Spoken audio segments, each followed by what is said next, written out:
तो दोस्तों स्वागत है आपका हमारे चैनल पे। यहाँ हम लोग पॉलिटिकल साइंस डिस्कस करते हैं और अभी हम लोग क्लास 12 का सिलेबस कंप्लीट कर रहे हैं। तो क्लास 12 की पॉलिटिकल साइंस का जो दूसरा बुक है politics in India since independence, उसका ये पहला चैप्टर है चैलेंजेस ऑफ नेशन बिल्डिंग। उस पहले चैप्टर का ये सेकंड पार्ट है। ठीक है, तो दूसरा बुक पहला चैप्टर सेकंड पार्ट।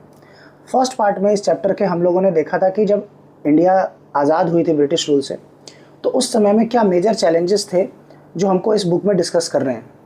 तो हमको ये बताया गया था कि मेजरली 3 चैलेंजेस थे, जिसमें से सबसे पहला चैलेंज था कि इंडिया को जो है वो कैसे इंटीग्रेट यूनाइट किया जाए। जिस समय में इंडिपेंडेंस हुआ उसके बाद कैसे सबसे पहले जो है वो भारत को एक किया जाए। इसके अलावा जो दूसरा चैलेंजेस में से एक चैलेंज था दूसरा, वो ये था कि किस तरीके से भारत में डेमोक्रेसी इस्टेब्लिश करनी है, इनफैक्ट प्रैक्टिस कैसे करनी है। इस्टेब्लिशमेंट तो हमने पहले डिसाइड कर लिया था कि हम लोग को जो है वो जब भी हम आज़ाद होंगे या जब भी हमारा संविधान बनेगा तो वो एक डेमोक्रेटिक तरीके से ही चलेगा पूरा देश हमारा। तो उसको जो है वो प्रैक्टिकली हमको करके भी देखना था कि कैसे हमारा देश डेमोक्रेटिक व्यवस्था में चल सकता है या नहीं चल सकता है। तो हमारे ये था कि हमको डेमोक्रेसी में ही चलाना है। तीसरा चैलेंज ये था मेजरली कि जो भी सरकार हमारे देश में बनेगी इंडिपेंडेंस के बाद, उसका काम होगा कि उस सभी जनता के लिए बराबर भलाई करें। ऐसा नहीं हो कि किसी एक सेक्शन के लिए जो है वो ज़्यादा फेवरेबल हो जाए और दूसरा सेक्शन जो है वो उससे डिप्राइव हो जाए। तो बेसिकली जो गरीब लोग हैं सब के लिए जो है वो काम करना, चाहे जो सोशली डिसएडवांटेज ग्रुप है उसके लिए भी सरकार को काम करना है।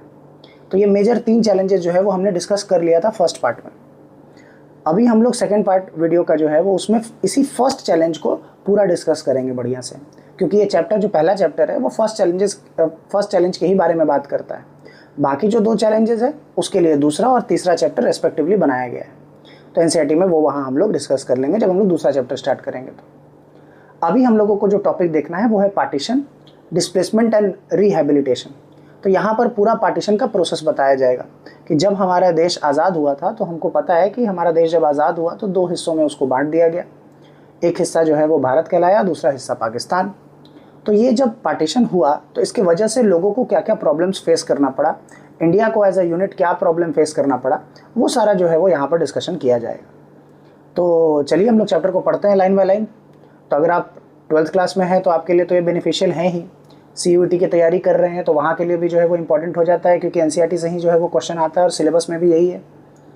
इसके अलावा अगर आप एक जनरल नॉलेज के लिए जो है वो जानना चाहते हैं तो वो भी सही है, वो भी आपको जो है वो अवेयर ही बनाएगा। अगर आप हायर स्टडीज़ की तैयारी कर रहे हैं तो, या फिर आप यूपीएससी या एक तरीके से कहिए कि आप कोई स्टेट पीसीएस की भी तैयारी कर रहे हैं तो उसके लिए भी एनसीईआरटी जो है वो पढ़ना ही पड़ता है आपको। तो एनी हाउ आपके लिए जो है वो बेनिफिशियली रहने वाला है। यहाँ पर जो है वो हम लोग लाइन बाय लाइन एनसीईआरटी पढ़ते हैं, उसको डिकोड करते हैं, समझते हैं, उसके पीछे की जो बात है, जो कहानी है, जो यहाँ पर स्पष्ट नहीं दिया हुआ है, वो भी चीज़ हम लोग डिस्कस करते हैं। तो एक बढ़िया अच्छा खासा सेशन होता है जहाँ पर हम पार्ट वाइज जो है वो चैप्टर को पढ़ते हैं और आपको जो है वो सुनाते हैं, समझाते हैं। आपका काम है कि अगर आपके पास एनसीईआरटी बुक है तो उसको लेकर बैठें और उसी हिसाब से जो है वो मिलाते रहें कि कैसे कैसे जो है वो चैप्टर चल रहा है। तो चलिए ठीक है, इतना बात तो हो गया। अब हम लोग चैप्टर जो है वो स्टार्ट कर सकते हैं।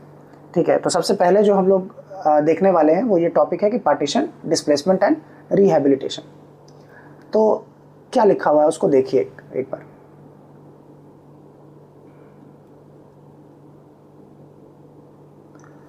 कह रहा है कि on 14-15 August 1947 not 1 but 2 nation states came into existence. तो 14-15 अगस्त 1947 की जो बात है, उस दिन 15 अगस्त हमारे लिए तो वो 15 अगस्त 1947 है, लेकिन 14-15 इसलिए दिया रहता है क्योंकि वो रात के 12 बजे की बात कर रहा है। तो 14-15 अगस्त 1947 को एक देश नहीं बल्कि 2 नेशन स्टेट जो है वो बन रहे थे, एक इंडिया और दूसरा Pakistan. This was a result of partition. और 2 देश क्यों बन रहे थे? क्योंकि एक देश को, मतलब भारत को जो है वो बांट दिया गया था 2 देशों में। कह रहा है कि this was the result of the partition, the division of the British India into India and Pakistan. तो जो ब्रिटिश इंडिया पहले था 1947 जब हम आज़ाद हुए, उससे पहले ब्रिटिश इंडिया ही कहलाता था पूरा भारत। तो वो जो ब्रिटिश इंडिया था उसको 2 पार्ट्स में बांट दिया गया, इंडिया और Pakistan. The drying of the border demarcating the territory of each country mark the culmination of political development that you have read about in the history text book. तो किस तरीके से जो है वो टेरिटरी डिमार्केट हुई, उसमें जो है वो आप लोग को बताया जाएगा कि भाई एक प्रॉपर जो है वो प्लानिंग बनाया गया था कि इंडिया जो है वो 2 हिस्सों में डिवाइड होगा, जिसको जो है वो हम लोग माउंटबेटन प्लान कहते हैं। और उसके बाद जो पूरा टेरिटरी है जो क्षेत्र है उसको बांटा गया कि कौन सा क्षेत्र जो है वो पाकिस्तान कहलाएगा, कौन सा क्षेत्र जो है वो भारत कहलाएगा। तो पूरा जो है वो डिमार्केशन है, ये जो भी पॉलिटिकल डेवलपमेंट है इसके बारे में हिस्ट्री में थोड़ा बहुत बताया जाता है। थोड़ा बहुत क्या, हिस्ट्री में तो पूरा डिटेल में बताया जाता है, यहाँ पर जो है वो उसका पॉलिटिकल एस्पेक्ट डिस्कस किया जाएगा। तो अगर हम ये टू नेशन थ्योरी की बात करें, according to the two nation theory advanced by the Muslim League, India consisted of not one but two people, Hindus and Muslims. तो अगर हम ये टू नेशन थ्योरी की बात करें जो किसके द्वारा लाया गया, मुस्लिम लीग के द्वारा, तो आप जब हिस्ट्री में पढ़ते हैं तो आपको पता रहेगा कि भारत में जो है वो दो पॉलिटिकल पार्टी बहुत ज़्यादा जो है वो एक तरीके से पॉपुलर थी। एक तो इंडियन नेशनल कांग्रेस जो पूरा फ्रीडम स्ट्रगल में जो है वो पार्ट ली, और एक थी मुस्लिम लीग जो शुरू में तो ब्रिटिश के खिलाफ भी लड़ी, कुछ समय तक कांग्रेस के साथ मिलकर भी जो है वो लड़ी, नॉन कॉपरेशन मूवमेंट में, खिलाफत मूवमेंट में जो है वो कांग्रेस के साथ ही थी। लेकिन बाद में फिर जो है वो ये कांग्रेस से अलग हो गई और इनका एक अलग डिमांड हो गया कि हमको जो है वो सेपरेट इलेक्टोरेट चाहिए, हमको जो है वो अलग एक देश बनाना है। फिर पाकिस्तान का बात आ गया कि चलो भाई पाकिस्तान नाम का हमको एक देश चाहिए। तो ये मुस्लिम लीग का ही था कि भाई भारत जो है वो एक देश नहीं रहेगा, दो देश रहेगा, तो इसी को टू नेशन थ्योरी जो है वो कहा जाता है। तो उनके हिसाब से ये मानना था कि भारत में जो है वो एक लोग नहीं रहते, दो तरीके के लोग रहते हैं, एक हिंदूज और एक Muslims. This is why it demanded Pakistan a separate demand for a separate country for the Muslims. तो इसी वजह से, क्योंकि उनका ये मानना था कि भारत जो है वो दो हिस्सों में बटा हुआ है, ऑलरेडी बटा हुआ है, यहाँ पर दो तरीके के लोग रहते हैं, एक हिंदू एक मुस्लिम, इसीलिए मुस्लिम्स के लिए जो है वो उन्होंने पाकिस्तान का डिमांड किया। कांग्रेस इस डिमांड को ऑब्वियसली ओपोजिशन अपोज कर रही होगी, वो ये नहीं चाहती थी कि भाई भारत जो है वो बटे, इनफैक्ट कोई नहीं चाहता था, जो कंट्री के फेवर में होगा वो कभी नहीं चाहेगा कि भाई कंट्री डिवाइड हो। तो Congress oppose this theory and demand for Pakistan, but several political development in 1940s, the political competition between the Congress and the Muslim League and British rule led to the decision for the creation of Pakistan। तो कांग्रेस तो इस बात को oppose कर ही रही थी कि हम लोग जो है वो ये टू नेशन थ्योरी में नहीं मानते, लेकिन बहुत सारे ऐसे पॉलिटिकल डेवलपमेंट हुए 1940s में, 40s का मतलब 40 से लेकर 50 के बीच में बहुत सारे ऐसे डेवलपमेंट हुए जिसकी वजह से जो कंपटीशन था कांग्रेस और मुस्लिम लीग के बीच में वो बहुत बढ़ गया, और फिर फाइनली जो ब्रिटिश है उसके डिसीजन पे जो है वो एक नया देश पाकिस्तान जो है वो बना दिया गया।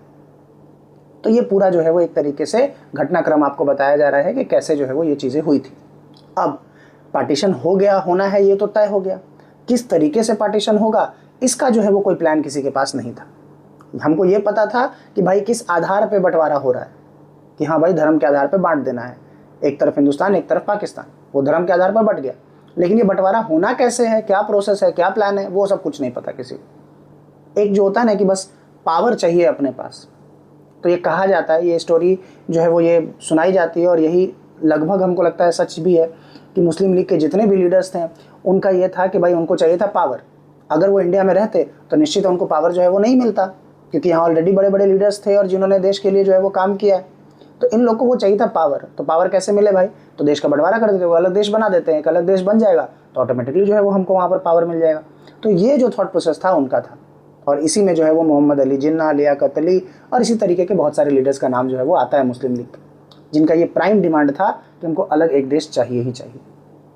ठीक है, आगे बढ़ते हैं। प्रोसेस ऑफ पार्टीशन, कि भाई आखिर ये पार्टीशन हुआ कैसे, पूरा प्रोसेस क्या है उसको समझते हैं।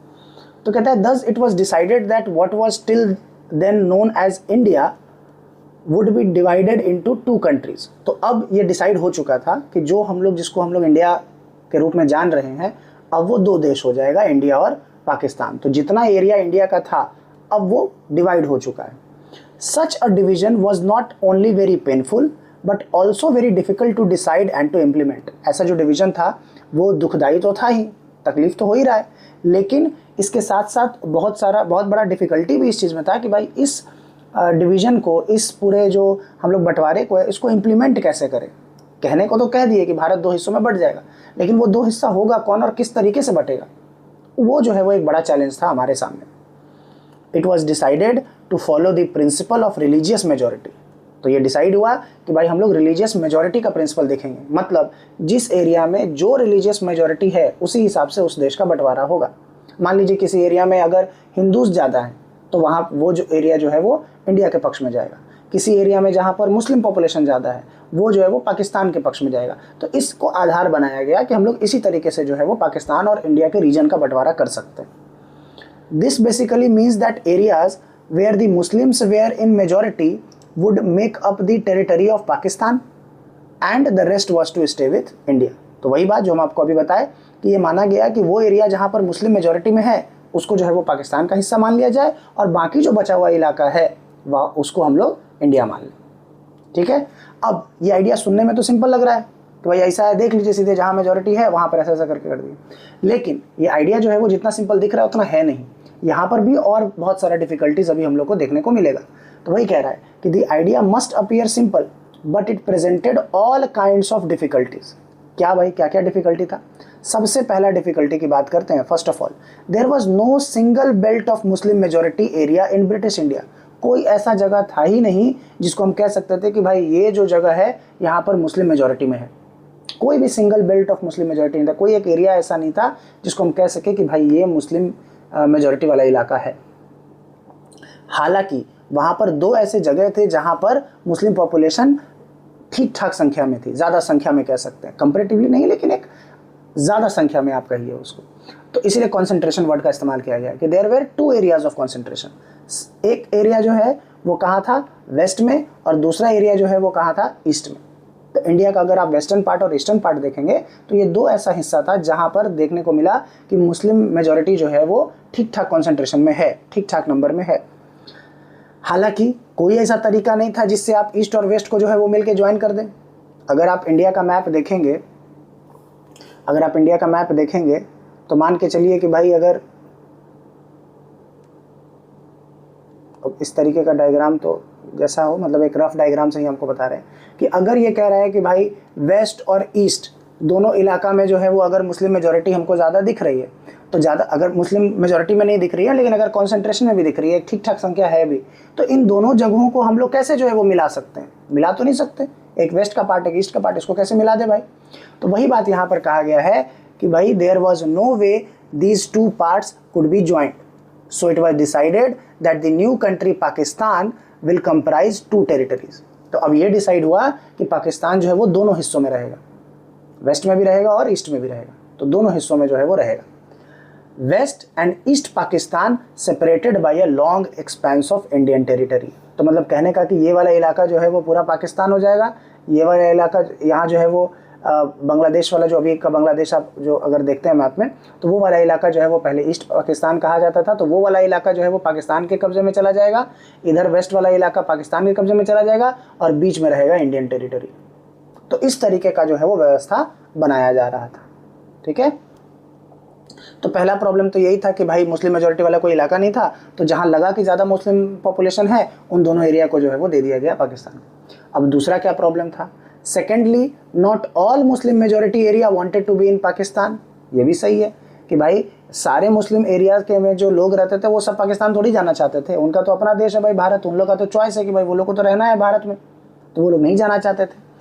अगर आप खान अब्दुल गफ्फार खान का जो है वो नाम अगर सुनते हैं या जानते हैं, तो एक बहुत बड़े फ्रीडम फाइटर थे हमारे देश में, और इनको जो है वो फ्रंटियर गांधी के नाम से भी जो है वो जाना जाता था। तो खान अब्दुल गफ्फार खान जो कि अनडिस्प्यूटेड लीडर थे नॉर्थ वेस्ट फ्रंटियर प्रोविंस के। अब ये नॉर्थ वेस्ट फ्रंटियर प्रोविंस कहाँ है? तो इसको देख लीजिए, ये आपको देखने को मिलेगा, कलर चेंज कर देते हैं, ये आपको देखने को मिलेगा इस इलाके में, इस इलाके में जो पाकिस्तान अफगानिस्तान के साथ मिलता है ना, वो वाला इलाका जो है वो नॉर्थ वेस्ट फ्रंटियर प्रोविंस जो है वो कहलाता है। तो उस एरिया में जो है वो खान अब्दुल गफ्फार खान जो है वो वहाँ के लीडर थे, और उनको इसीलिए वहाँ पे फ्रंटियर गांधी जो है वो कहा जाता था, इसीलिए उनको वहाँ पे जो है वो फ्रंटियर गांधी कहा जाता था।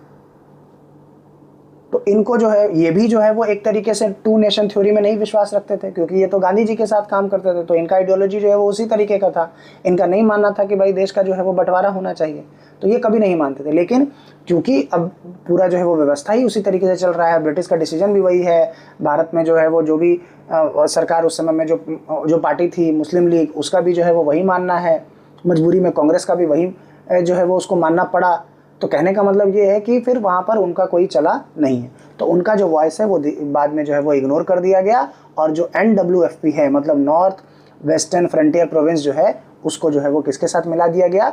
पाकिस्तान के साथ मिला दिया गया। तो ये बात आपको समझ में आया कि क्या जो है वो वहाँ पर प्रॉब्लम था। तो दो प्रॉब्लम आपको बता दिया गया, एक कि कोई मुस्लिम मेजॉरिटी जगह नहीं था, तो ईस्ट और वेस्टर्न पार्ट में जहाँ पर मुस्लिम संख्या ठीक ठाक थी उसको जो है वो पाकिस्तान का पार्ट बना दिया गया। दूसरा प्रॉब्लम ये था कि बहुत सारे मुस्लिम मेजॉरिटी स्टेट्स या मुस्लिम मेजॉरिटी जगह ऐसी थी जो वहाँ के लोग नहीं चाहते थे कि वो पाकिस्तान में जाएँ। तो इस तरीके से नॉर्थ वेस्ट फ्रंटियर प्रोविंस का जो है वो एग्जांपल आपको दिया गया। तो वहाँ पे जो है वो खान अब्दुल गफ़ार खान नहीं चाहते थे, वो टू नेशन थ्योरी में भरोसा नहीं रखते थे, लेकिन मजबूरन उनको जो है वो आवाज़ उनका इग्नोर कर दिया गया और मजबूरन उस जगह को जो है वो पाकिस्तान का हिस्सा बना दिया गया। तीसरा प्रॉब्लम क्या था उसको देखिए, कहता है the third problem was that two of the Muslim majority provinces of British India, Punjab and Bengal, had very large areas where non Muslim were in majority. तो दो ऐसी जगह, एक पंजाब और एक बंगाल, दो ऐसी जगहें थी भारत में जहां पर आप देखेंगे कि नॉन मुस्लिम्स जो है वो मेजॉरिटी में थी। तो अब मतलब यहाँ समझाना क्या चाह रहा है आपको कि देखिए, जब आप इंडिया में देखते हैं तो एक साइड पंजाब है, दूसरे साइड जो है वो बंगाल है। तो अभी हम लोग जो है वो बंगाल को क्या जानते हैं कि वेस्ट बंगाल है। अगर हम इंडिया के मैप में फिर से देखें तो यहाँ पर जो है वो आपको क्या है, वेस्ट बंगाल है, यहाँ पर आपको जो है वो पंजाब मिलेगा। तो ये जो कह रहा है कि दो ऐसे मुस्लिम मेजॉरिटी प्रोविंसेस थे ब्रिटिश इंडिया के, पंजाब और बंगाल, जहाँ पर बहुत बड़े एरिया ऐसे थे जिसमें कि नॉन मुस्लिम लोग जो है वो मेजॉरिटी में थे। तो अब पाकिस्तान पाकिस्तान में जो है वो आप पंजाब वाला एरिया, जो वेस्ट वाला एरिया है वो जो है वो आप ले जा रहे हैं, प्लस जो बंगाल वाला एरिया है वो भी जो है वो उसमें ले जा रहे हैं पाकिस्तान में। लेकिन वहाँ पर भी बहुत सारा ऐसा एरिया है जहाँ पर हिंदू लोग मेजॉरिटी में, तो फिर उसका क्या किया जाए। तो इवेंचुअली फिर क्या डिसाइड किया गया, it was decided that these two provinces would be bifurcated. ये कहा गया कि भाई ये जो दोनों प्रोविंसेस हैं इसको जो है वो हम लोग बाइफर्केट कर देते हैं, मतलब बांट देते हैं according to the religious majority. ये कहा गया कि पंजाब को भी जो है वो अब दो हिस्सों में बांट देना चाहिए, एक हिंदू मेजॉरिटी हिस्सा होगा और एक मुस्लिम मेजॉरिटी हिस्सा होगा। उसी तरीके से बंगाल को भी जो है वो दो हिस्सों में बांट देना चाहिए, एक जो है वो हिंदू मेजॉरिटी होगा और एक मुस्लिम मेजॉरिटी होगा। ठीक है, तो ये बात यहाँ पर समझाया हुआ है। तो कहा गया कि it was decided that these two provinces would be bifurcated according to the religious majority at the district और इवन लोअर लेवल। तो ये माना गया कि भाई अगर हमको इंडिया को तो डिवाइड कर ही रहे हैं, इंडिया में हमने वो ढूंढा कि भाई कौन सा ऐसा इलाका है जहाँ पर मुस्लिम लोग की संख्या ज़्यादा है, तो सब ने ये सोचा कि चलो भाई जहाँ जहाँ मुस्लिम लोग की संख्या है उसको जो है वो हम लोग पाकिस्तान में जो है वो मर्ज कर देते हैं। अब पाकिस्तान में मर्ज करने गए तो पता चला कि जिस एरिया को हम पाकिस्तान में मर्ज करना चाह रहे थे उसमें बहुत सारा ऐसा बड़ा बड़ा एरिया है जहाँ पर हिंदू मेजॉरिटी में है। तो अब क्या किया जाए, तो अब ये डिसाइड हुआ कि उन एरियाज़ को भी जो है वो डिवाइड कर दिया जाए। तो वैसे ही पंजाब और बंगाल दोनों जो है वो फिर डिवाइड हो गया। तो पाकिस्तान का कुछ हिस्सा अभी पाकिस्तान बार बार बोल दे रहे ना, पंजाब का कुछ हिस्सा जो है वो अभी पाकिस्तान में है और पंजाब का कुछ हिस्सा, आधा हिस्सा जो है वो इंडिया में है। उसी तरीके से बंगाल का भी जो है वो कुछ हिस्सा पाकिस्तान में चला गया, जिसको कि हम लोग ईस्ट पाकिस्तान कहते थे, और फिर जो है वो बंगाल का कुछ हिस्सा जो वेस्टर्न हिस्सा है वो हमारे यहाँ रह गया, जो कि वेस्ट बंगाल के नाम से हमारे देश में है। ठीक है, तो यहाँ तक जो है वो होपफुली आपको ये बात क्लियर होगा कि जब पार्टीशन हुआ तो पार्टीशन को एग्जीक्यूट करने में तीन बड़ा प्रॉब्लम जो है वो आ रहा था। वो तीनों प्रॉब्लम आपको डिस्कस किया गया एग्जाम में, जब पूछे तो इसी को आपको डिटेल में करना है। ठीक है, एक बार और रिवाइज कर लीजिए वो तीन प्रॉब्लम क्या था। सबसे पहला प्रॉब्लम तो ये था कि भाई हमको पता ही नहीं था कि भाई मुस्लिम मेजॉरिटी एरिया कौन सा है, क्योंकि कोई एरिया ऐसा था ही नहीं जो मुस्लिम मेजॉरिटी है जिसको आप डायरेक्ट पाकिस्तान में जो है वो मर्ज कर सकें। तो फिर ये डिसाइड किया, उसका फिर उपाय क्या निकाला गया, उपाय ये निकाला गया कि फिर जो भी एरियाज जहाँ पर मुस्लिम का संख्या बढ़िया है या ज़्यादा है तो उसको हम क्या करते हैं, मतलब ठीक ठाक संख्या जो है उसको जो है वो हम पाकिस्तान का हिस्सा बना देते हैं। तो इसीलिए वेस्ट साइड और ईस्ट साइड को जो है वो पाकिस्तान का हिस्सा बना दिया गया इंडिया में। अब दूसरा प्रॉब्लम क्या हुआ कि भाई दूसरा प्रॉब्लम में ये हुआ कि हमको ये तो पता था कि भाई एरिया है मुस्लिम मेजॉरिटी वाला, लेकिन वो मुस्लिम मेजॉरिटी वाले एरिया के जो बहुत सारे लोग हैं वो चाहते नहीं थे पाकिस्तान में जाना। तो फिर इसका क्या हुआ, तो ज़बरदस्ती जो है वो उनको पाकिस्तान का हिस्सा बना दिया गया। जैसे कि एक एग्जांपल है NWFP का, नॉर्दर्न वेस्टर्न फ्रंटियर प्रोविंस का। तीसरा प्रॉब्लम ये था कि दो मुस्लिम मेजॉरिटी स्टेट्स ऐसे थे जहाँ पे बहुत बड़ा एरिया ऐसा था जहाँ पर हिंदू मेजॉरिटी में थे, तो उनको कैसे पाकिस्तान में भेजा जाए। तो उन स्टेट्स को, जैसे पंजाब और बंगाल, इन दोनों को ही खुद डिवाइड कर दिया गया दो हिस्सों में। कि आधा पंजाब जो है वो पाकिस्तान में चला गया, आधा पंजाब जो है वो हिंदुस्तान में हो गया। इसी तरीके से जो बंगाल हमारे यहाँ बटा हुआ था, ईस्ट बंगाल वेस्ट बंगाल, तो जो ईस्ट बंगाल था वो चला गया पाकिस्तान में, जो वेस्ट बंगाल है वो रह गया भारत में। ठीक है, तो ये पूरा जो है वो एक तरीके से सिनारो हुआ। This decision could not be made by midnight of 14-15 अगस्त। सबसे बड़ी बात है कि ये जो डिसीजन हमने लिया कि पंजाब के लोगों को जो है वो आधा इधर आधा उधर रहेंगे, या फिर बंगाल में जो है वो आधा बंगाल इधर आधा बंगाल उधर, ये डिसीजन 14-15 अगस्त को नहीं लिया गया था। तो जब 15 अगस्त को नहीं लिया गया तो हमारे देश में जब आज़ादी मनाया गया होगा तो उन लोगों को तो ये पता ही नहीं है कि वो कुछ दिन के बाद जो है वो किधर जाने वाले, कि वो इंडिया में रहेंगे कि पाकिस्तान में रहेंगे, उनको तो कुछ पता ही नहीं है। तो वही बात जो है वो यहाँ पर लिखा हुआ है कि it meant that a large number of people did not know on the day of independence whether they were in India और in पाकिस्तान। तो इनको पता ही नहीं था इंडिपेंडेंस के दिन कि वो भारत में है या पाकिस्तान में है, क्योंकि अभी तक वो चीज़ डिसाइड नहीं हुआ था कि कौन सा एरिया जो है वो पाकिस्तान में जाने वाला है, कौन सा एरिया जो है वो इंडिया में रहने वाला है। क्या ये बात क्लियर है? अगर क्लियर है तो कमेंट में ज़रूर बताइए कि चीज़ें आपको समझ में आ रही है। नहीं आ रही है तो भी बताइए कि हाँ कुछ चीज़ें हैं जो हमको अभी तक समझ में नहीं आई, उसको हम और डिटेल में और अलग से एक वीडियो बनाकर, एक शॉर्ट वीडियो बनाकर आपको समझा देंगे। ठीक है, आगे बढ़ते हैं। कहता है the partition of these two provinces caused the deepest trauma of partition. अब आपके दिमाग में एक क्वेश्चन ये ऑब्वियसली उठ रहा होगा कि भाई अगर उस दिन जो है वो इसको नहीं पता चला लोगों को कि भाई हम, जैसे पंजाब के लोगों को नहीं पता चला कि हम इंडिया में रहने वाले हैं कि पाकिस्तान में, तो कब पता चला?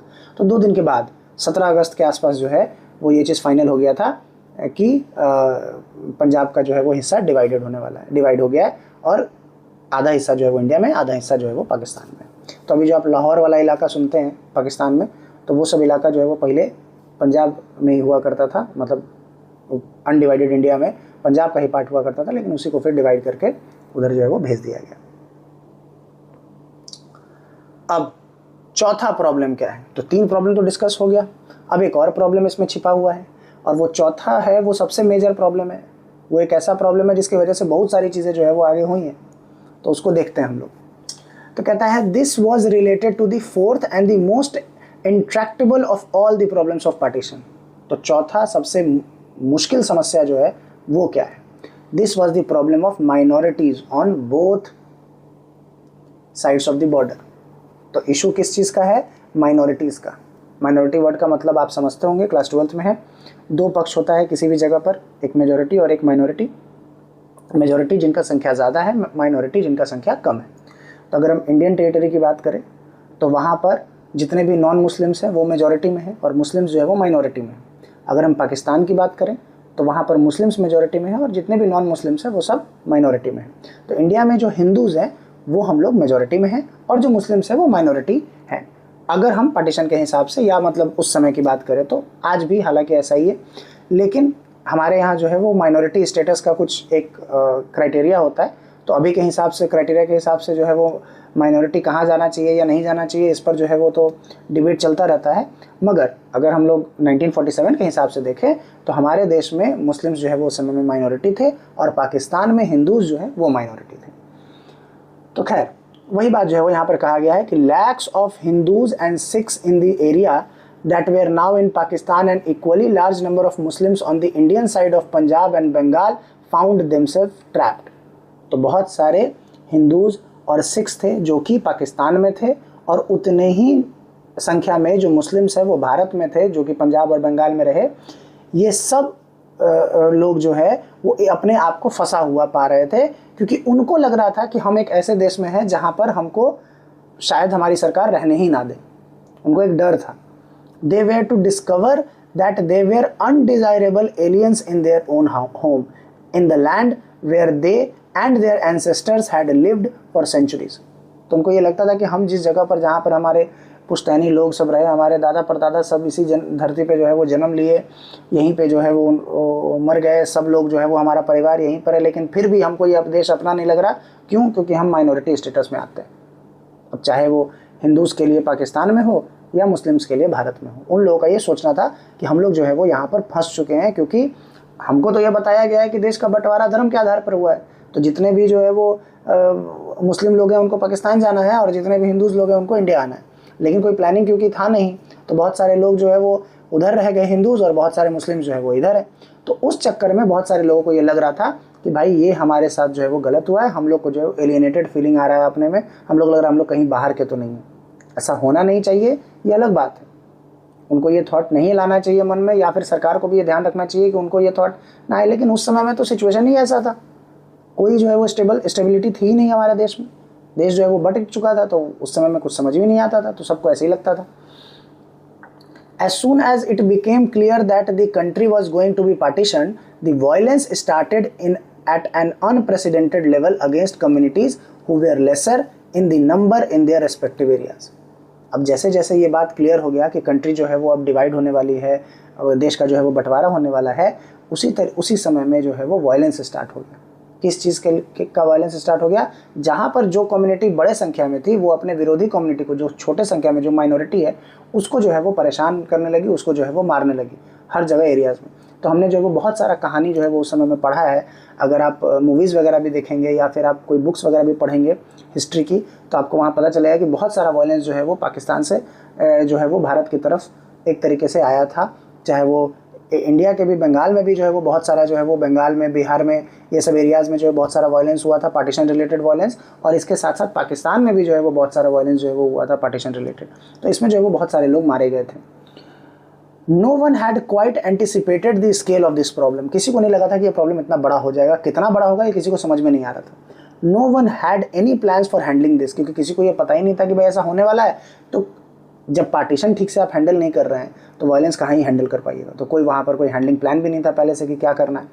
इनिशियली शुरू में people and the political leader kept hoping that this violence was temporary and would be controlled soon. सबको ऐसे ही लग रहा था कि वायलेंस जो है वो धीरे धीरे खुद ही खत्म हो जाएगा। सब ये पहले यही इमेजिन कर रहे थे। लेकिन देखते ही देखते ये जो वायलेंस था वो आउट ऑफ कंट्रोल हो गया। कुछ कम्युनिटीज़ जो थी वो दोनों साइड जो है बॉर्डर के, वो उनको मजबूरन जो है वो अपना घर जो है वो छोड़कर जो है वो जाना पड़ा। उनको जो है वो कुछ घंटे का नोटिस दे दिया गया कि भाई आपको यहाँ से निकल जाना पड़ेगा, क्योंकि आप यहाँ के नहीं हैं, आपका जो है वो देश अलग है। तो जब इस तरीके की बात होगी तो लोग तो फिर वहाँ से निकलेंगे, और वायलेंस हो रहा है अलग तो लोग मर भी रहे हैं उसमें।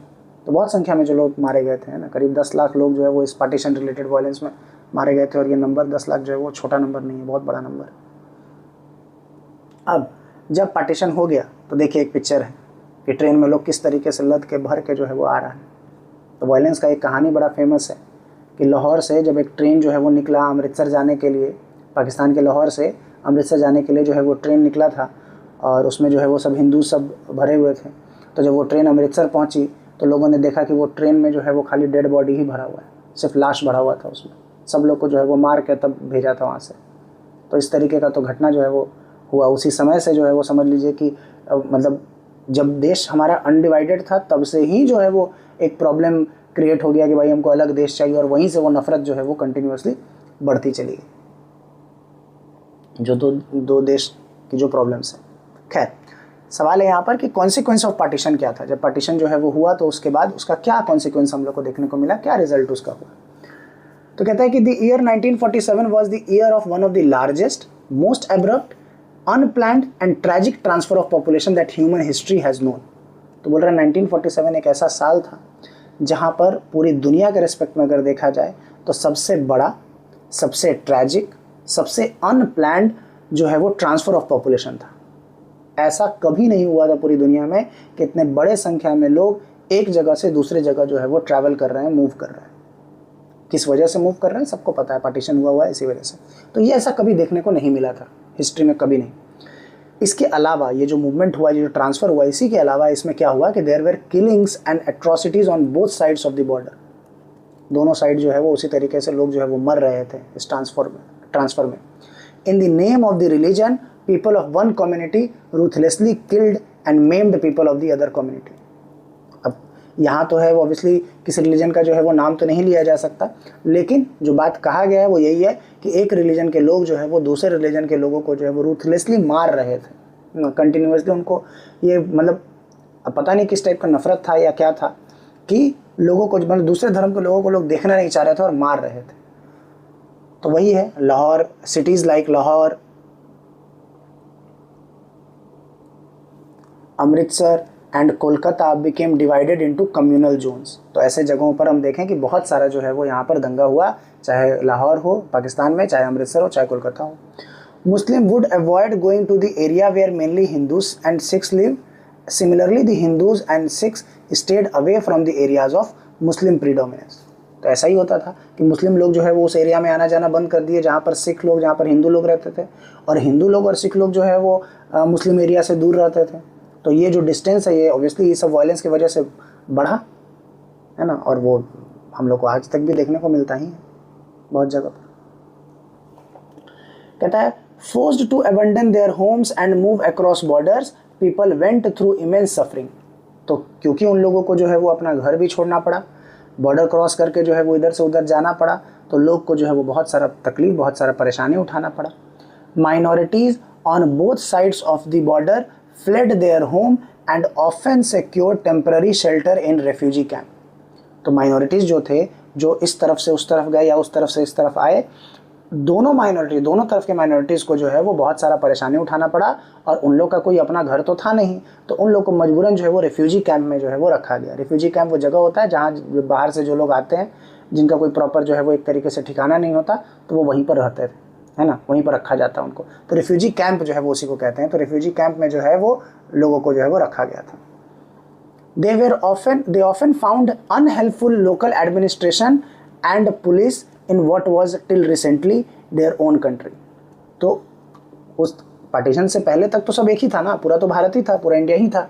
तो अब क्योंकि पार्टीशन हो गया है, अब लोगों के अंदर जो है वो एक बंटवारा वाला फीलिंग अपने आप आ चुका है।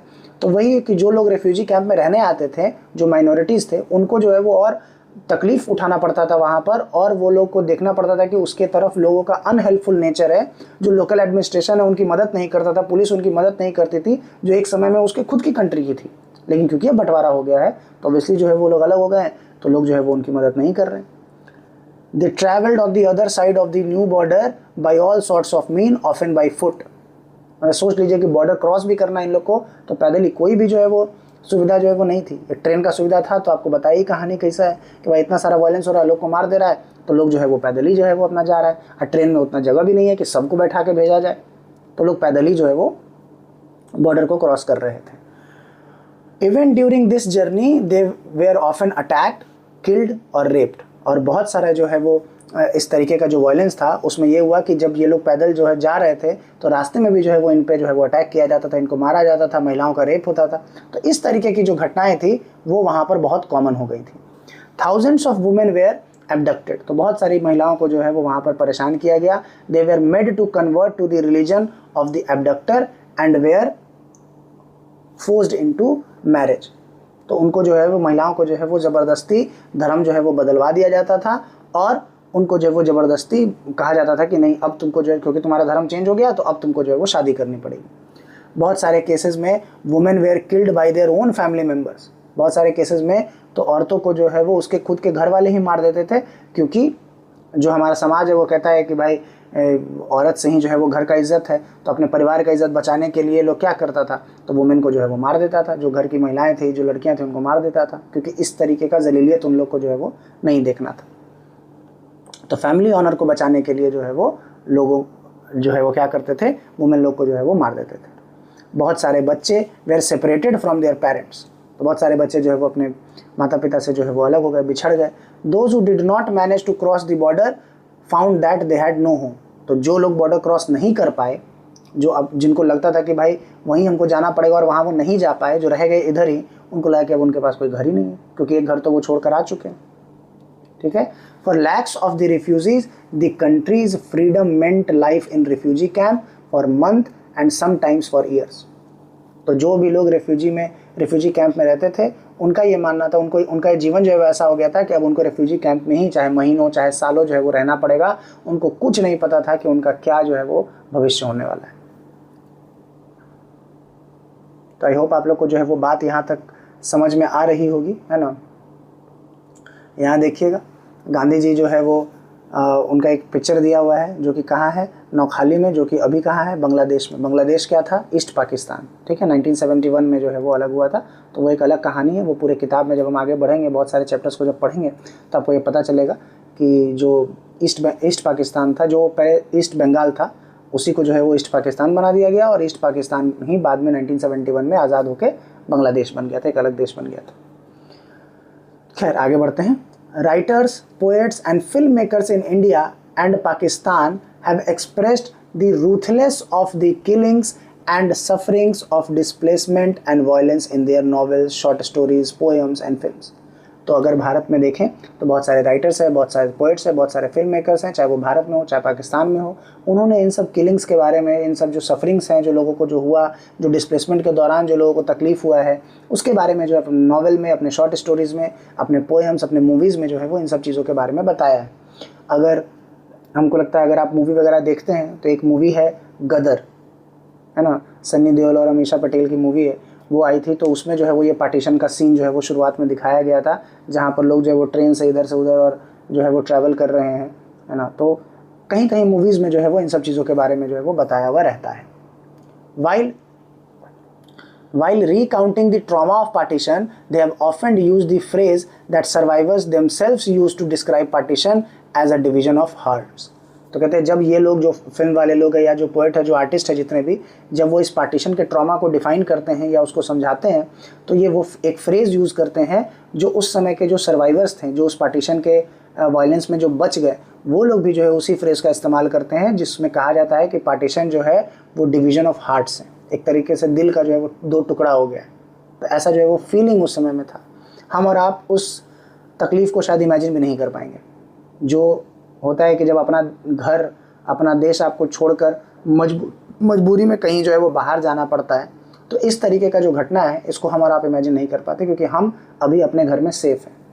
और इसलिए सेफ़ हैं क्योंकि कुछ लीडर्स हैं जिन्होंने जो भी किया हमारे देश के लिए। हमने आपको पिछले वीडियो में बताया था कि बहुत सारे ऐसे लोग हैं, बहुत सारे ऐसे फ्रीडम फाइटर्स हैं जिनके बारे में शायद हम कुछ नहीं जानते हैं, जिनका शायद नाम भी नहीं जानते हैं। कुछ लोगों का नाम हम जानते हैं, कुछ लोगों के बारे में हम लोग ज़रूरत से ज़्यादा ही उनका बखान करते हैं। ठीक है, डिज़र्व करते हैं, वो बिल्कुल करते हैं, क्योंकि हमारे देश को जो है वो आज़ादी दिलाई है उन्होंने। बट बात यहाँ पर ये है कि बहुत सारे ऐसे लोग हैं जिनका नाम भी हम नहीं जानते हैं, और हमको उनको भी रेस्पेक्ट करना चाहिए, उनको भी याद करना चाहिए कि जो भी लोग जिन्होंने 1% भी अगर हमारे देश के लिए कुछ किया है और उससे देश हमारा आज़ाद हुआ और आज हमको एक ठीक ठाक जीवन मिल रहा है, तो उसमें उनका योगदान उतना ही बड़ा है जितना बड़ा किसी और का होगा। तो ये चीज़ हमको हमेशा दिमाग में रखना चाहिए कि आज़ादी जो है वो कलेक्टिव तरीके से जो है वो हम लोग को मिली थी। बहुत मेहनत लगा था, बहुत कष्ट लगा था, बहुत कुर्बानी उसमें जो है वो लगा था। और उसके बाद जो ये सब समस्या है, जो पार्टीशन का समस्या है, ये सब चीज़ से तो हम लोग आज तक डील कर रहे हैं। ये जो पाकिस्तान का प्रॉब्लम है ये तो हमारे लिए हमेशा ही, लेकिन हम लोग इससे जो है वो बहुत बेहतर तरीके से डील कर पा रहे हैं अभी।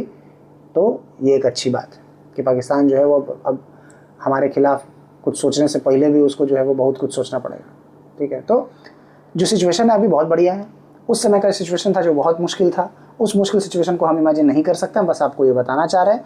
तो हमको जो है वो इस सिचुएशन के बारे में बस ये सोचना है कि बहुत हार्डशिप का समय था, और जो लोग उस चीज़ को फेस किए होंगे वो ऑब्वियसली महान लोग हैं जिन्होंने उस चीज़ को देखा है, महसूस किया है।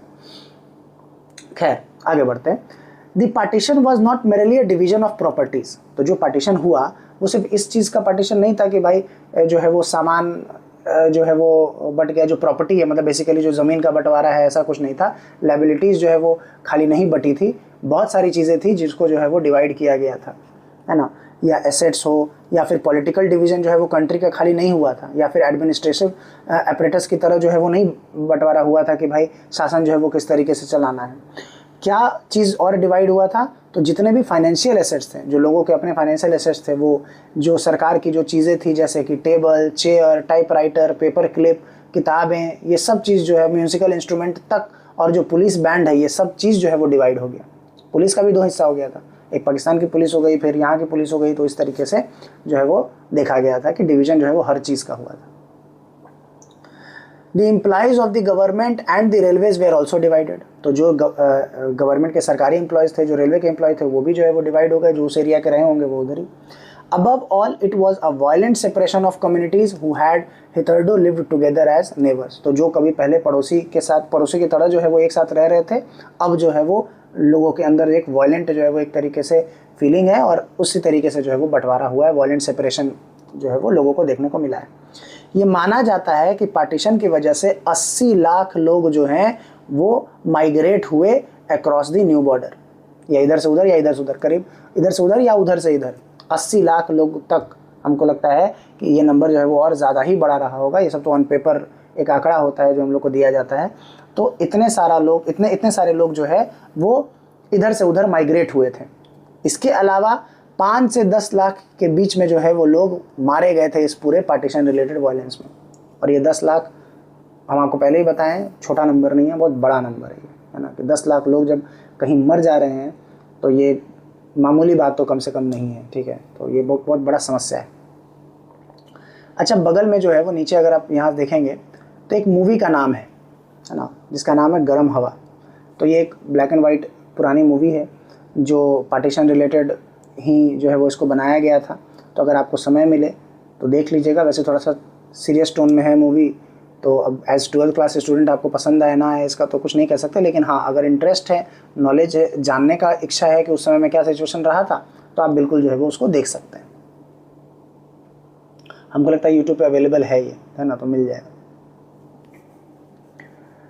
आगे बढ़ते हैं। Beyond the administrative corners and financial strain, however the partition posed another deeper issue. तो ये सब चीज़ें जो थी कि भाई व्यवस्था कैसे चलेगी, प्रशासन कैसे चलेगा, इसके अलावा भी जो है वो कुछ समस्या था। क्या समस्या था? The leaders of the Indian national Congress did not believe in the two nation theory.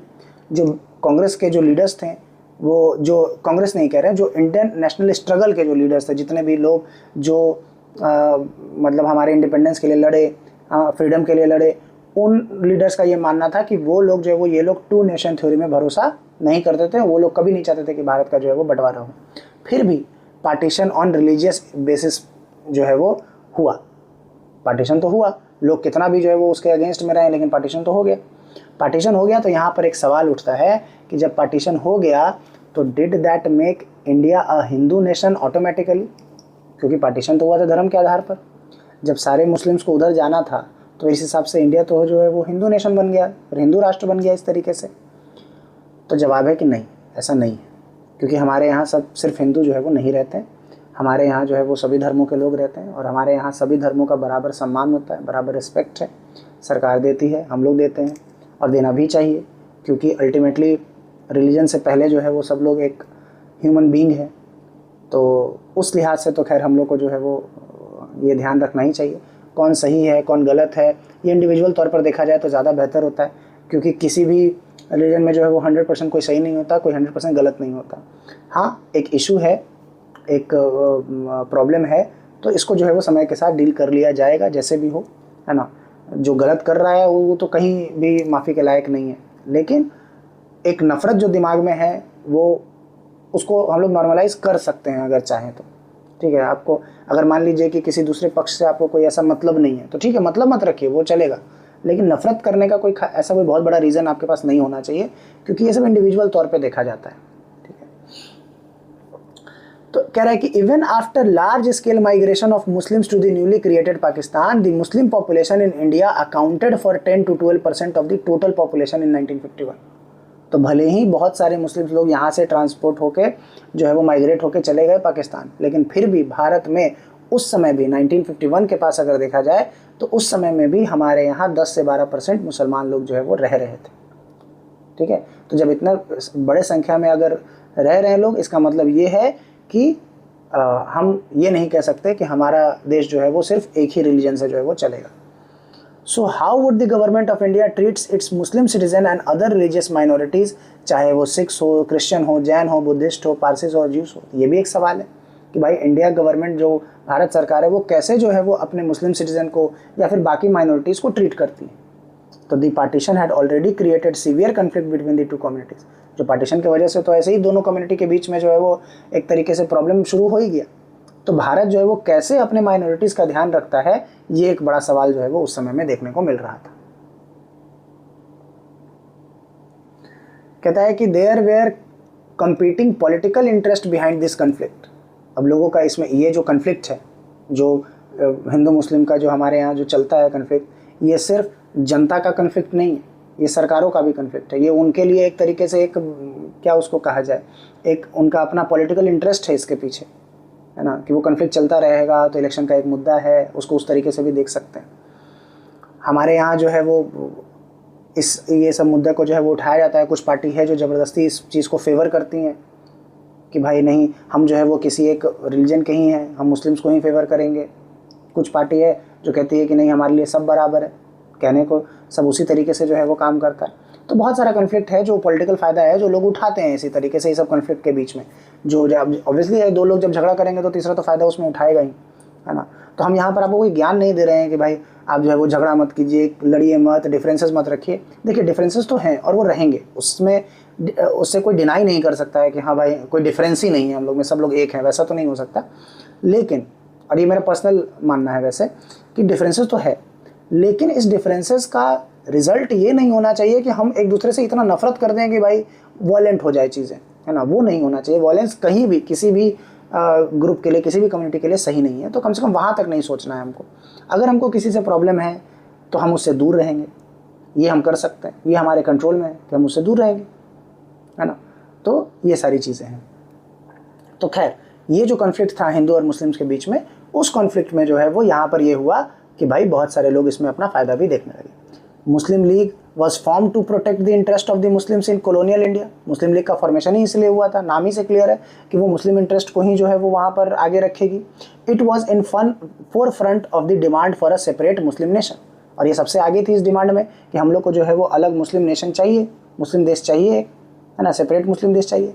Similarly बहुत सारे ऑर्गेनाइजेशन थे जो हिंदूज़ को भी जो है वो उसी तरीके से ऑर्गेनाइज करना चाहते थे और इंडिया को एक हिंदू नेशन बनाना चाहते थे। लेकिन बहुत सारे लीडर्स ऐसे थे नेशनल मूवमेंट में जो ये मानते थे कि इंडिया जो है वो सभी लोगों को, सभी रिलीजन को जो है किस तरीके से ट्रीट करे, इक्वल ट्रीट करे, ठीक है। सभी रिलीजन को जो है वो वहाँ पर इक्वल ट्रीट किया जाए, and India should not be a country that gives superior status to adherents of one faith and inferior to those who practice another religion। तो ये मानना था बहुत सारे लीडर का कि हमारे देश में ऐसा नहीं होना चाहिए कि भारत जो है वो किसी एक धर्म को ही जो है वो सारा सुविधा दे दे, सारा वैल्यू दे दे और किसी दूसरे धर्म को नेग्लेक्ट कर दे। ऐसा नहीं होना चाहिए हमारे देश में। हमारे देश में जो भी लोग रह रहे हैं सब हमारे लिए इक्वल हैं।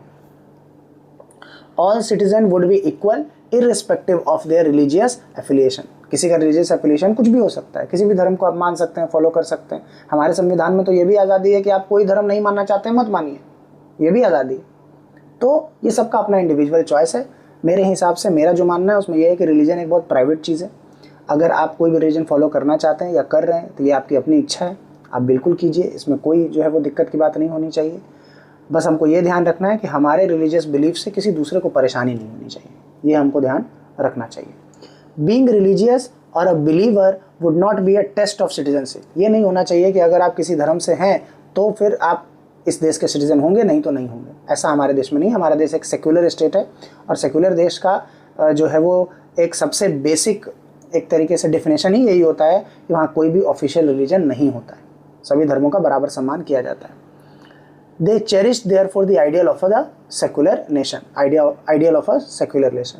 तो भारत जो है वो हमेशा से एक सेक्युलर नेशन रहेगा, ऐसा जो है वो उस समय के लीडर्स मानते थे और आज भी वैसे ही है। This ideal was enriched in the Indian constitution. और ये जो आइडिया था ये कहाँ, भारतीय संविधान में भी इस आइडिया को जो है वो लिखा गया। तो आप जब प्रीएम्बल पढ़ेंगे तो उसमें भी आपको जो है वो सेक्युलर वर्ड मिल जाएगा। हालांकि वो वर्ड बाद में ऐड किया गया प्रीएम्बल में, लेकिन जो है वो सेक्युलरिज्म के बारे में हम लोग, जो फंडामेंटल राइट है ना, कि राइट टू प्रोफेस अपना जो है वो रिलीजन जो है वो आर्टिकल 25 जिसकी बात हम लोग करते हैं कि भाई अपना रिलीजन आप जो है वो फॉलो कर सकते हैं। तो भाई भारत हमारा जो है वो सेक्युलर स्टेट है, जो जिसको मन है उस हिसाब से जो है वो करता है। अब यहाँ पर जो अगला टॉपिक है वो है इंटीग्रेशन ऑफ प्रिंसली स्टेट्स। ये एक बहुत बड़ा चैलेंज और बहुत इंटरेस्टिंग टॉपिक है ये, कि भाई जितने भी प्रिंसली स्टेट्स थे हमारे देश में उस समय में, हम आपको बताए थे कि करीब 550 से ज़्यादा प्रिंसली स्टेट्स थे जहाँ पर अलग अलग राजा जो है वो वहाँ पर रूल कर रहे थे। उन सभी प्रिंसली स्टेट्स को भारत का पार्ट बनाना था, क्योंकि ब्रिटिश ने यह कह दिया था कि जितने भी प्रिंसली स्टेट्स हैं उनके अपने ऊपर उसको छोड़ दिया जाए। उनको मन है पाकिस्तान में रहने का पाकिस्तान में रहिए, भारत में रहना है भारत में रहिए, इंडिपेंडेंट रहना है इंडिपेंडेंट रहिए। तो इंडिया कभी नहीं चाह रहा था कि भाई वो लोग जो है वो पाकिस्तान का हिस्सा बन जाए या इंडिपेंडेंट रहे। वो भारत में है तो भारत का हिस्सा रहना चाहिए। तो इसी का जो है वो पूरा एक तरीके से आपको एक्सप्लेनेशन दिया जाएगा कि कैसे भारत 565 के अराउंड जो प्रिंसली स्टेट्स है सबको कैसे मिलाकर जो है वो एक करता है, और इन सब के पीछे कौन वो मेन इंसान थे जिनको जो है वो इस बात का क्रेडिट जाना चाहिए। ठीक है, तो इसके बारे में हम लोग जो है वो डिटेल में आगे और जानेंगे, जो कि ऑब्वियसली इस चैप्टर का 3rd पार्ट होगा और मोस्ट प्रोबेबली शायद वो लास्ट पार्ट हो, क्योंकि वहाँ हम कोशिश करेंगे कि पूरा चैप्टर को जो है वो एक बार में कवर कर दें। अभी ऑलमोस्ट हम लोग जो है वो 40-45 मिनट से जो है वो क्लास कर ही रहे हैं, तो यहाँ पर भी जो हमने बहुत सारी चीज़ें जो है वो जानी है ना। पार्टीशन का पूरा प्रोसेस, पूरा कॉन्सिक्वेंस क्या था, वो सब चीज़ जो है वो हम लोग जाने। थोड़ा सा अगर ऊपर देखें लास्ट में, तो यहाँ पर ना कुछ पेपर कटिंग जो है वो हम लोग को दिखता है। गैजेट ऑफ इंडिया के बारे में जो है वो यहाँ पर बताया हुआ है, और इसके ऊपर एक तरीके से एक नोट है जो महात्मा गांधी के सेक्रीफाइस के बारे में जो है वो लिखा हुआ है। तो मेरे हिसाब से ऐसे तो बहुत कम चांस है कि सिलेबस में, मतलब एग्जामिनेशन में जो है वो इस सब चीज़ के ऊपर सवाल आता है, लेकिन क्योंकि दिया हुआ है, एक इन्फॉर्मेशन के फ्लो में हम लोग हैं, एक कहानी जान रहे हैं, तो उसमें इसके बारे में भी पढ़ लेते हैं कि यहाँ पर क्या लिखा हुआ है। महात्मा गांधी के बारे में अगर कुछ बात लिखी गई है तो हम लोग को वो जानना चाहिए। तो चलिए देख लेते हैं कि इनके बारे में क्या यहाँ पर लिखा हुआ है। तो कहता है कि on the 15th August 1947 Mahatma Gandhi did not participate in any of the independence day celebration. Interesting बात है कि महात्मा गांधी किसी भी इंडिपेंडेंट डे सेलिब्रेशन में पार्टिसिपेट नहीं किए। 15 अगस्त को जहाँ भी सेलिब्रेशन हो रहा था वहाँ पर महात्मा गांधी नहीं थे। तो वो कहाँ थे? तो he was in Kolkata, in the areas which way torn by the gruesome rights between Hindus and मुस्लिम। तो जहाँ पर दंगा हो रहा था उस दौरान, वहाँ पर जो है वो महात्मा गांधी थे। वो बहुत दुखी थे इस बात से कि जो भी कम्युनल वायलेंस जो है वो उस समय में हो रहा था, उससे वो बहुत दुखी थे, डिसहर्टेड थे, क्योंकि उनका जो प्रिंसिपल था वो किस चीज़ का था? अहिंसा का था, नॉन वायलेंस का था। और लोग जो है वो आपस में लड़ रहे हैं तो निश्चित है कि उनको जो है वो इस बात का बुरा लगेगा ही। सत्याग्रह का उनका तरीका था, है ना, लेकिन वहाँ पर लोग जो है वो इस बात को समझ नहीं रहे थे, और उसी चीज़ के लिए जो है वो उनका पूरा जीवन जो है वो बीता है, इसी चीज़ के लिए जो है वो उन्होंने जिया है, उन्होंने काम किया है, और उनको ये लग रहा था कि ये सब चीज़ जो है मेरे आँख के सामने में फेल हो रहा है, मेरा जितना भी आइडियोलॉजी है लोग उसको समझ नहीं पा रहा है ना। अब वहाँ लोग का अलग चुल मचा हुआ है भाई, उन लोग को अलग देश चाहिए, अलग पाकिस्तान बनवाना है ना। तो जो मुस्लिम लीग के जो जितने भी एक फॉलोअर्स होंगे वो सब जो है वो आराम से दंगा किए जा रहे हैं, परेशान कर रहे हैं, लोगों को मार रहे हैं। तो इस तरीके से बहुत जो है वो एक, इनफैक्ट ये सब ऑर्गेनाइज तरीके से पूरा दंगा हुआ था। अगर आप हिस्ट्री में पढ़ेंगे तो आपको पता चलेगा कि वो मोहम्मद अली जिन्ना का बताया हुआ एक ऑर्डर दिया हुआ बात था कि हमको करना है वो, एकदम जब तक हम जो है वो दंगा नहीं करेंगे तब तक ये लोग मानेगा नहीं टू नेशन थ्योरी के लिए। तो लोगों को मनवाने के लिए, कांग्रेस को मनवाने के लिए जो है वो ज़बरदस्ती दंगा कराया पूरा। तो आप हिस्ट्री में पढ़िएगा इसको बहुत डिटेल में। अब गांधी जी को बहुत दुख था इस बात का, तो Gandhi ji went on to persuade the Hindus and Muslims to give up violence. तो वो वहाँ गए कोलकाता में लोगों को समझाने के लिए कि भाई आप जो है वो वायलेंस छोड़ दीजिए। His presence in Kolkata greatly improved the situation and the coming of independence was celebrated in a spirit of communal harmony with joyous dancing in the streets। तो जैसे ही वो जो है वो कोलकाता गए, उनके प्रेजेंस से लोग जो है वो समझे उस बात को, और उस समय में जो है वो वायलेंस, कम्युनल वायलेंस जो है वो ख़त्म हो गया। सब लोग जो है वो साथ में मिलकर जो है वो इंडिपेंडेंस सेलिब्रेट किए। Gandhi ji prayer meeting attracted large crowd. तो जो वहाँ पर वो जो प्रेयर मीटिंग जो है वो अपना करते थे, वहाँ पर बहुत सारे लोग आते थे। But this was short lived as riots between Hindus and Muslim erupted once again and Gandhi ji had to resort to a fast to bring peace. अब क्या हुआ कि कुछ दिन तक तो लोग शांत रहे, लेकिन फिर उसके बाद जो है वो बाद में हिंदू मुस्लिम जो है वो फिर से आपस में जो है वो लड़ने लगे, फिर वहाँ पर दंगा हुआ, और फिर गांधी जी को जो है वो वहाँ पर भूख हड़ताल करना पड़ा फाइनली। और यही उनका जो है वो आखिरी भूख हड़ताल जो है वो कहा जाता है था। अगले महीना नेक्स्ट मंथ क्या हुआ? Next month Gandhi ji moved to Delhi where large scale violence had erupted. अब कोलकाता से उठ के फिर वो दिल्ली चले गए, वहाँ भी देख रहे हैं कि वायलेंस है। उनको जो है वो बहुत चिंता थी इस बात की कि भाई मुस्लिम को जो है वो भारत में रहने दिया जाए पूरी डिग्निटी के साथ एज इक्वल सिटीजन। तो बाद में तो ऑब्वियसली ये बात हुआ ही, लेकिन उस समय उनको लग रहा था कि भाई मुस्लिम लोग को भी यहाँ से जो है वो हटा दिया जाएगा, नहीं रहने दिया जाएगा। तो उनको ये डर था कि मुस्लिम लोग को जो है वो शायद यहाँ से भगा दिया जाए, इसलिए वो चाहते थे कि मुस्लिम लोग को भी यहाँ पर जो है वो बराबर एज इक्वल सिटीजन जो है वो रखा जाए। लेकिन उनको तो ये बात पता था कि भाई जब देश ही बना है इस बेसिस पर कि भाई रिलीजन अलग, रिलीजन के लोग अगर उधर रहेंगे तो उसमें जो है वो तो लीडर सब तो इसी बात का फ़ायदा उठाएंगे, लोगों को भड़काएंगे, वायलेंस कराएंगे। He was also concern about the relation between India and Pakistan. उनको ये भी लग रहा था कि भारत और पाकिस्तान का जो रिलेशन है वो सही से बस चलना चाहिए। He was unhappy with what he saw as Indian government decision not to honor its financial commitment to Pakistan। अब ये लाइन इंटरेस्टिंग है। महात्मा गांधी को ये तकलीफ था कि भारत सरकार जो है, इंडिया जो है, वो पाकिस्तान को उसका फाइनेंशियल कमिटमेंट पूरा नहीं कर रहा है। अब ये फाइनेंशियल कमिटमेंट क्या था? तो फाइनेंशियल कमिटमेंट ये था कि ये कहा गया था कि जब देश जो है वो बंटवारा हो जाएगा तो भारत को पाकिस्तान को 75 करोड़ रुपया जो है वो देना पड़ेगा, ठीक है, एज उनका मुआवजा कहिए या उनको डेवलपमेंट के लिए कहिए। ये पहले से तय हो गया था कि भारत, क्योंकि भारत ही पूरा जो है वो पैसा कंट्रोल कर रहा था, तो उसमें से कहा गया कि कुछ पोर्शन जो 75 करोड़ रुपया है वो उसको पाकिस्तान को देना पड़ेगा। तो जब पार्टीशन हुआ तो उस समय में जो है वो करीब 20 करोड़ के आसपास जो है वो रुपया दे दिया गया था। तो बचा बाकी 55 करोड़ रुपया। तो 55 करोड़ रुपया जो ये वायलेंस होने लगा तो इसकी वजह से भारत सरकार बोली कि नहीं, हम नहीं देंगे पाकिस्तान को पैसा। महात्मा गांधी को ये चीज़ बुरा लग गया कि नहीं, जब आप कमिटमेंट किए हैं तो उसको पैसा दीजिए। तो फिर बाद में बहुत मशक्क़त के बाद जो है वो फिर बाद में उनको जो है वो पाकिस्तान को फिर पैसा देना पड़ा। तो ये अब मेन था ना कि मेन कारण है पैसा नहीं देने का, मेन कारण ये था कि 1947, आपको एक इंटरेस्टिंग कहानी बताया था। अगर आप यहाँ तक सुन रहे हैं तो फिर आप एक इंटरेस्टिंग कहानी सुन लीजिए यहाँ पर। जब हम 15 अगस्त 1947 को हम लोग आज़ाद हो गए, ठीक है, अपना जो है वो देश अलग बन गया। इसके बाद क्या हुआ कि पाकिस्तान जो है उसको चाहिए था कश्मीर किसी तरीके से। तो 1947 के अक्टूबर में क्या किया, पाकिस्तान ने कश्मीर पर हमला कर दिया। और डायरेक्ट हमला नहीं किया, वो जो है वो दूसरे लोगों को भेजा जो नॉर्मल कवाली बोलते हैं उनको जो है वो भेजा गया, जो नॉर्मल आर्मी के लोग नहीं थे या कोई पुलिस के लोग नहीं थे जिसने जो है हमला किया था कश्मीर पे। नॉर्मल लोगों को जो नॉर्मल ड्रेस में जो है वो उनको भेजा गया था कि जाओ कश्मीर में जो है वो पूरे कत्लेआम करो और कश्मीर को जो है वो पाकिस्तान के कब्जे में लेके आओ। तो इस वजह से जो हमला हो गया था, इसी वजह से इंडिया बोला कि अब हम उसको पैसा नहीं देंगे। तो जो 20 करोड़ दे दिए, अब 55 करोड़ रुपया जो है वो हम नहीं देंगे पाकिस्तान को। महात्मा गांधी बोले कि नहीं, देना पड़ेगा। तो वही फिर जनवरी में, शायद 13 जनवरी के आसपास 1948 में, है ना, 1948 में 13 जनवरी के आसपास जो है वो फिर उनको जो है वो पैसा देना पड़ा। मतलब क्योंकि महात्मा गांधी का ऑर्डर था, चाहते थे, बहुत रिस्पेक्टेड लीडर थे, तो उनका बात, फादर ऑफ द नेशन है, तो उनका बात भाई कैसे टाला जाए, तो फिर बाद में दिया गया। तो वही है कि महात्मा गांधी को ये बुरा लग रहा था कि भारत जो है वो ये अपनी फाइनेंशियल कमिटमेंट पूरा नहीं कर रहा है। With all this in mind he undertook what turn out to be his last fast in January 1948।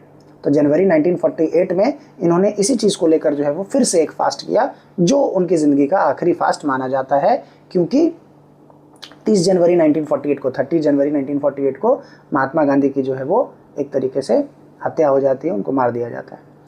As in Kolkata his fast had a dramatic effect in Delhi. तो जैसा कोलकाता है वैसे ही दिल्ली में भी जो है वो इस बात का इफेक्ट हुआ उनके फास्ट का। कम्युनल टेंशन जो है वो धीरे धीरे कम हो गया। Muslims of Delhi and surrounding areas could safely return to their homes. तो जो भी दिल्ली और के मुस्लिम्स या उसके आसपास के जो मुस्लिम्स थे दिल्ली के आसपास के, वो सब अपने अपने घरों को लौट गए। और गवर्नमेंट ऑफ इंडिया ने ये एग्री कर लिया कि ठीक है, हम पाकिस्तान को जो है वो पैसा दे देंगे। ठीक है, तो जो आपको बताया कि 13 जनवरी को जो है वो पैसा दे दिया गया। तो पहला जो 20 करोड़ था वो तो आज़ादी के समय में ही दे दिया गया था, जो बाकी पैसा था 55 करोड़ वो उस समय में दिया गया था, जनवरी में दिया गया था। गांधी जी का जो ये एक्शन था वो सब लोग उस बात को पसंद नहीं करते थे। ठीक है, बहुत लोगों को लगता था कि नहीं, गांधी जी जो है वो गलत कर रहे हैं, काहे इतना मुस्लिम्स को फेवर कर रहे हैं, क्यों पाकिस्तान के फेवर में इतना बात कर रहे हैं। तो बहुत सारे लोगों को जो है वो उनकी आइडियोलॉजी से अब दिक्कत होने लगा कि भाई इस तरीके का सोच जो है वो नहीं रखना है। तो Gandhi जी's action were however not liked by all. Extremists in both the communities blamed him for their condition. तो जो भी मुस्लिम्स के अंदर भी जो एक्सट्रीमिस्ट थे या फिर जो हिंदूज़ के अंदर जो एक्सट्रीमिस्ट थे, वो लोग जो मतलब इस बात में भरोसा रखते हैं कि भाई जहाँ वायलेंस का ज़रूरत है वहाँ वायलेंस होना चाहिए। तो जो एक्सट्रीमिस्ट लोग थे उन लोगों ने कहा कि भाई जो महात्मा गांधी का जो ये थॉट प्रोसेस है ये सही नहीं है, इसी वजह से जो है वो सारा समस्या हो रहा है। Despite this he continue to meet everyone during his prayer meeting. अब महात्मा गांधी को पता था कि बहुत लोग जो है वो उनसे दुखी हैं, फिर भी वो जो है वो सबसे अपने जो प्रेयर मीटिंग जब वो करते थे तो सबसे मिलते थे। उनको ये कोई ऐसा खतरा नहीं था कि भाई हमको कोई जो है वो मार देगा या हमको कोई नुकसान पहुंचा देगा, वो सबसे जो है वो मिलते थे। फाइनली ऑन 30 जनवरी 1948, 30 जनवरी 1948 को बहुत सारे एक्सट्रीमिस्ट में से एक एक्सट्रीमिस्ट जिसका नाम था नाथूराम विनायक गोडसे, उसने क्या किया, गांधी जी की तरफ गया और शाम के प्रेयर में दिल्ली में जो है वो उसने क्या किया, 3 गोली जो है वो उनके ऊपर दाग दिया। उसी प्रेयर में भीड़ में वो गया और गांधी जी को जो है वो 3 गोली मार दिया। और रीज़न यही सब कि महात्मा गांधी का जो है वो झुकाव पाकिस्तान की तरफ, मुस्लिम्स की तरफ ज़्यादा था, तो इस बात से जो है वो इसको तकलीफ था। तो इसने क्या किया कि महात्मा गांधी को जो है वो मार दिया, किलिंग हिम इंस्टेंटली। दस ended a life long struggle for truth, non violence, justice and tolerance. तो ये जो इनका पूरे जीवन भर का जो स्ट्रगल था वो अब खत्म हो गया, क्योंकि वो खुद ही नहीं रहे। ठीक है, अब नाथूराम गोडसे जो है वो देखिए, कोई कितना भी वो हो जाए, लेकिन हम लोग जो है वो कितना भी एक्सट्रीमिस्ट हो जाए, लेकिन वायलेंस को जस्टिफाई आप नहीं कर सकते हैं। ठीक है, ना हमारी सरकार करती है, ना कोई लीडर करता है। कोई भी लीडर जो है वो इसको जस्टिफाई नहीं करेगा, है ना। कोई भी नेता ये नहीं कहेगा कि भाई नाथूराम गोडसे ने जो है वो सही किया है। आप आइडियोलॉजिकली कुछ भी मान सकते हैं, वो आपकी आज़ादी है। आप जो है वो मान सकते हैं कि सही किया गलत किया, वो आप आपस में डिबेट कर सकते हैं। मगर सोशल लेवल पे, नेशनल लेवल पे जो है वो हम यही मान के चलते हैं, और यही सही भी है कि वायलेंस जो है वो गलत है ना। तो कोई किसी को मारा, और वो भी महात्मा गांधी जैसे लीडर को, जिन्होंने हमारे देश के लिए बहुत कुछ किया है। आप अगर पूरा हिस्ट्री, पूरा जीवनी अगर उनका देखने जाएंगे तो आपको बहुत ऐसी अच्छी अच्छी बातें मिलेंगी जो महात्मा गांधी ने की हैं, और शायद वो कोई और नहीं कर सकता था। ठीक है, तो ये टोटली डिपेंड करता है कि आप उनके बारे में कितना पढ़ते हैं। तो एक आइडियोलॉजी पहले बना लेना किसी का सुन के, जैसे मेरा ही सुन के अगर आप कुछ आइडियोलॉजी अपने मन में बना रहे हैं तो वो गलत है। आप खुद से, अगर आपको एक्चुअली में इतना मन है कि हम गांधी जी को लेके कुछ अपना एक धारणा बनाना ही है हमको, तो उसके लिए आपको उनके बारे में पढ़ना चाहिए खुद, और खुद से जज करना चाहिए। क्योंकि आप भी 12th में हैं, या शायद उससे बड़े ही होंगे, तो आप जज कर सकते हैं खुद से। तो खुद पढ़िए। किसी और के बात को कहानी की तरह सुनना एक अलग बात है, लेकिन दूसरे के हिसाब से धारणा बना लेना भी सही चीज़ नहीं है। तो आप अपने से पढ़िए, पता चलेगा आपको खुद ही कौन कैसा है, वो जज कीजिए खुद। इतना बेवकूफ़ तो कोई नहीं है, सब जज कर सकता है। तो वही बात है। तो खैर, ये जो एक पेज था, इसमें महात्मा गांधी के बारे में जो है वो ऑब्वियसली चीज़ें बताई गई थी कि कैसे जो है वो उन्होंने आखिरी समय में इंडिपेंडेंस में क्या उनका जो है वो एक तरीके से इन्वॉल्वमेंट था उस पूरे सेलिब्रेशन में। क्या जो है वो उनका थॉट प्रोसेस था, वो कहाँ थे, क्या कर रहे थे उस दौरान, और कैसे जो है वो उनका डेथ हुआ। तो ये सारी चीज़ें जो है वो इसमें बताई गई थी। तो अब जो हम लोग जो है, जैसा कि हमने आपको पहले ही बताया थोड़ी देर पहले, कि अब जो हमारे वीडियो का जो थर्ड पार्ट होगा वो इस चैप्टर का लास्ट पार्ट होगा। तो उसमें जो है वो हम लोग ये चैप्टर पूरा कवर कर लेंगे, जो कि कहाँ से शुरू होगा, इंटीग्रेशन ऑफ प्रिंसली स्टेट्स। तो मिलते हैं अगले वीडियो में। तब तक के लिए अपना ध्यान रखिए। कमेंट में ज़रूर बताइएगा कि ये वीडियो आपको कैसा लगा। अगर आप ध्यान से सुन रहे थे तो आपको कहानी समझ में आया कि नहीं समझ में आया, चीज़ें जो है वो समझ में आई या नहीं, कोई डाउट है तो उसको कमेंट में ज़रूर बताइएगा। ठीक है, जिससे कि हम भी और सुधार कर सकें। मिलते हैं अगले वीडियो में, तब तक के लिए बाय।